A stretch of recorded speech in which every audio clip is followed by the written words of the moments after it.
bawas na sinulit na puti. Inilagay ng maayos ang mga kagamitan, pati ang mga alaala ng pamilya at kaibigan. Tumukha ng luha, tumulo sa maleta, agad pinigilan, nanibago pa siya. 35 kilo ang pinapilitan magkasya, upang hapulin ang pangarap, umahon sa hila. 8 ang gulong! 8 ang gulong! 8 ang gulong! Pinabilis ang pagkina.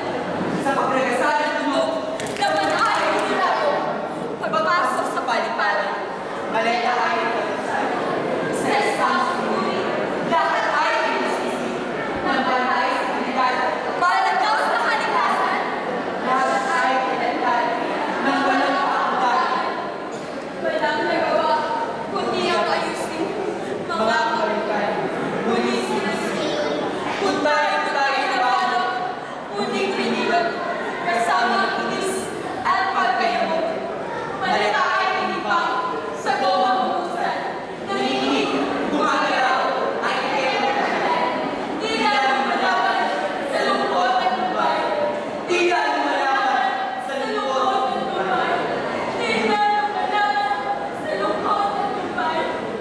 Dulot na malayo, magkakamalay.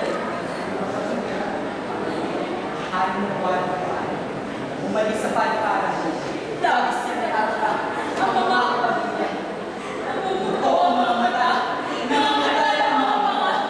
Sa labas mo, magahin. Lumabas ang malaking kahon.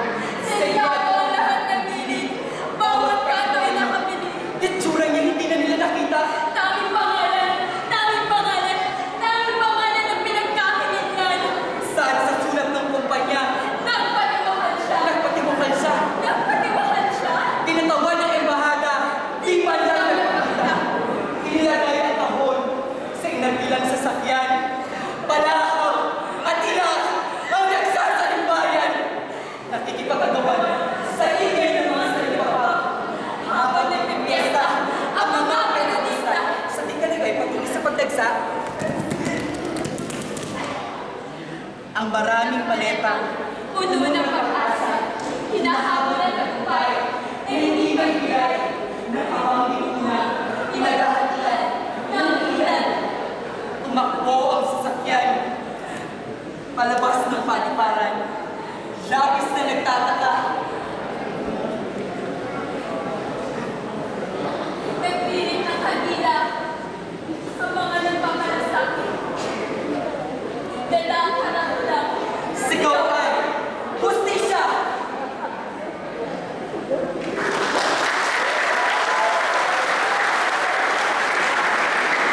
A passage from the book of Prophet Micah, chapter 6, verse 8. He has shown you, Lord, what is good, and what does the Lord require of you. To do justice, to love